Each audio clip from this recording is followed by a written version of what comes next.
सभी को वंदे मातरम के साथ भारत माँ के चरणों में नमन करता हुआ स्पीक ऑफ इंडिया के माध्यम से आज मैं निवेदन करना चाहता हूँ। पवन गुहारा टीकमगढ़। मैं जिस जाति से हूँ और देश में मैं जाति में जन्म लिया है, मैं भगवान आदिनाथ का जाति में जन्म लिया है और भगवान आदिनाथ का इस देश से बहुत बड़ा रिश्ता है।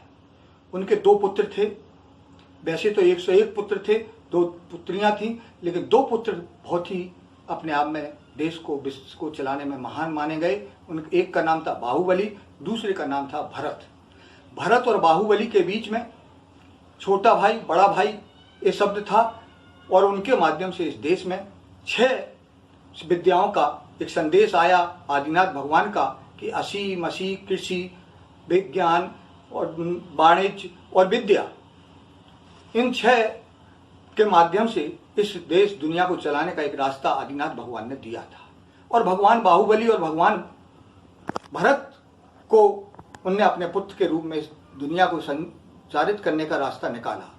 कहने का तात्पर्य यह है कि जब भारत बना, भारत के बाद जो रास्ते निकले, तो देश की जनता ने भी 100 पुत्रों के बीच में जिस तरीके से 2 दलों को भी चुना।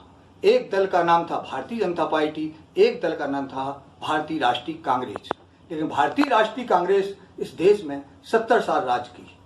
भारतीय जनता पार्टी अभी मात्र 6 साल से राज कर रही है। इन दोनों में बहुत बड़ा अंतर है। देश की जनता की अपेक्षा दोनों दलों से है, कोई बड़ा भाई है तो कोई छोटा भाई है। लेकिन जहां 70 साल के सत्ता का अनुभव है, तो वहां 60 साल विरोध के बीच की जाने वाली पार्टी सत्ता में है। मैं अनुरोध करना चाहता हूं, आज अपना निवेदन करना चाहता हूं और 3 बातों पर ध्यान अपेक्षित करना चाहता हूं। सर्वप्रथम देश की सरकार और प्रधानमंत्री जी से निवेदन करना चाहता हूं, क्या मीडिया में यह शब्द उचित दिखाई देता है कि पूछता है भारत?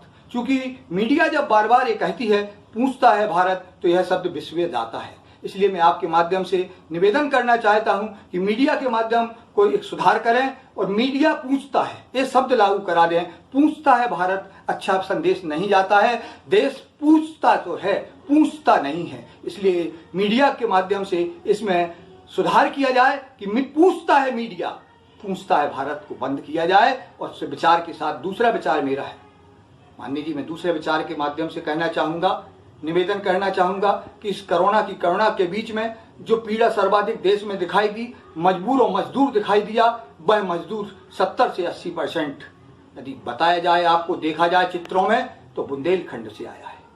बुंदेलखंड की भूमि का मजदूर देश के दर की ठोकरें खा रहा है।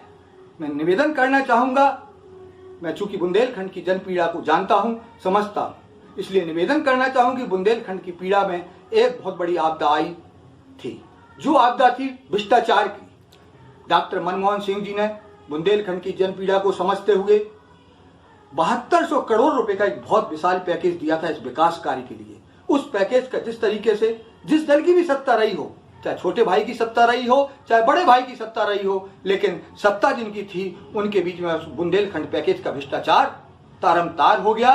आपसे अनुरोध करना चाहता हूं कि निश्चित ईओडब्ल्यू की जांच के माध्यम से बुंदेलखंड पैकेज का भ्रष्टाचार उजागर होगा। यह शब्द मैं आज कोरोना के बीच में इसलिए नहीं कह रहा हूं, इसलिए कह रहा हूं कि सरकार लोगों के खातों में पैसा दे रही है और उन्हीं अधिकारियों के माध्यम से सरकार में वितरण कराया जा रहा है। जो अधिकारियों के माध्यम से या जिन शासन प्रशासन के माध्यम से 7200 करोड़ का दुरुपयोग हो गया, जिस दुरुपयोग के कारण देश की जनता के बीच में बुंदेलखंड के मजदूरों को पलायन का रास्ता चुनना पड़ा और पलायन के बाद वापस दर की ठोकरें खाना पड़ी, ऐसे मजदूर के बीच की पीड़ा को मैं निवेदन करना चाहता हूं कि बुंदेलखंड की जन पीड़ा को आप ध्यान रखते हुए बुंदेलखंड के मजदूरों की पीड़ा को ध्यान रखें, ताकि बुंदेलखंड में सूखा तीता है, दोनों चीजें होती हैं। 21 बार से ज्यादा सूखा पड़ चुका है। इसलिए आपसे अनुरोध है कि इस बुंदेलखंड पर विशेष कृपा दृष्टि रखें, ताकि इस बुंदेलखंड के मजदूर को पलायन न कर सके और देश की कार्यकल कारखानों में वह काम करने वापस जा सके। तीसरी बात रखना चाहूंगा, माननीय, मैंने सर्वप्रथम बात रखी थी आदिनाथ भगवान की, जिनके 2 पुत्र थे, एक बाहुबली दूसरे भरत। आज देश की जनता के बीच में भी दो लोग ही दिखाई दे रहे हैं, दो दल ही सामने आ रहे हैं। भले ही 100 पुत्र थे, भले ही 100 पार्टियां हों, लेकिन दो दल की महत्वपूर्ण भूमिका खड़ी हो गई है।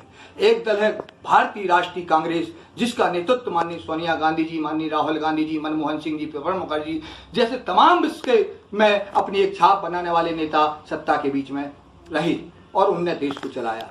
दूसरा दल है भारतीय जनता पार्टी, जिसमें माननीय आप मोदी जी आप सत्ता पर आरूढ़ है। आपके भरोसे इस देश की आत्मा चल रही है, विश्वास करती है। चाहे आपने जीएसटी को उठाया हो, चाहे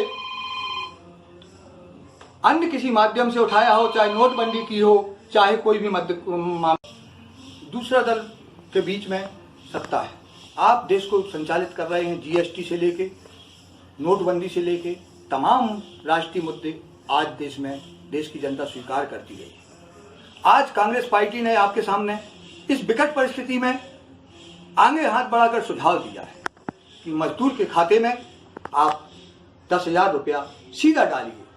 ये बात निश्चित एक मजबूत की कड़ी साबित होगी, क्योंकि जब कांग्रेस पार्टी किसी भी प्रस्ताव को या सुझाव को देती है तो उसके मस्तिष्क में हमेशा इस देश की मातृभूमि की 60 साल सत्ता की सेवा करने का एक प्रभाव होता है, भावमंडल होता है। और उसी भावमंडल का दृश्य आज कांग्रेस पार्टी सामने है कि वह सोच के साथ, लगन के साथ रोड पर आपके साथ निवेदन करना चाहती है कि हर गरीब के मजदूर के खाते में आप 10,000 रुपये डालिए। वह मजदूर के खाते में जो पैसा आएगा वह देश की आर्थिक प्रगति में एक बहुत बड़ा संसाधन हो जाएगा। यदि आपने फुटकर पैसा दे भी दिया, आपने कर्ज के रूप में पैसा दे भी दिया, तो वह पैसा किसी काम का नहीं रह सकता है। देश की संपत्ति, आर्थिक विपत्ता भी खत्म हो जाएगी और वो भी। इसलिए आपसे अनुरोध है कि आप इसमें द्वेष या पक्ष विपक्ष ना माने। आप अपने हिसाब से एक बार विश्व में संदेश दें कि कांग्रेस पार्टी मेरी देश की पार्टी है और उसने जो सुझाव दिया है मैं उसको पूछता हूं, भारत के तहत नहीं, करने के तहत, भारत के तहत कि कांग्रेस पार्टी ने सुझाव दिया है उसको आगे बढ़कर 2 कदम बढ़कर स्वीकार करता हूं और हर मजदूर के खाते में 10,000 रुपये डालने का कांग्रेस के आह्वान को स्वीकार करते हुए बड़े भाई के बनकर कर्तव्य निभाता हूं। जिस तरीके से बड़े भाई बाहुबली ने भरत को राज सत्ता सौंप दी थी, भरत सत्ता चलाती रही। बाहुबली तप और ज्ञान के बीच में पहाड़ पर जड़ी बूटियां चढ़ती गईं, बेल चढ़ती गईं, लेकिन दुनिया में जब नाम लिया जाता है सर्वप्रथम बाहुबली के गुणगान गाए जाते हैं। इसलिए मोदी जी आज विकट संपत्ति परिस्थितियों में आपके भी हम लोग गुणगान गा सकते हैं कि मोदी जी आपने कांग्रेस के कार्यकर्ताओं की अपेक्षाओं के साथ साथ देश के गरीब मजदूर की अपेक्षा के आधार पर 10,000 हर मजदूर के खाते में डाल दिए हैं। और यह बात प्रस्ताव को आप मान के यदि एक संदेश देते हैं वैश्विक दुनिया में, तो निश्चित मानिए आपका एक नाम अजर और अमर हो सकता है। लेकिन मजदूर के खाते में आज बहुत बड़ी पीड़ा है। देश कोविड कोरोना के बीच फंस चुका है। जब 135 कोरोना के मरीज थे, जब पलायन रुका था, जब 1.5 लाख मजदूर हो गए हैं, तब पलायन बढ़ के चरम सीमा पर पहुंच गया है। इसलिए इस मजदूरी को, मजबूरों की मजदूरी को सबको देखते हुए आप उनके खाते में सीधा 10,000 रुपया का पैकेज तो दे के देखिए।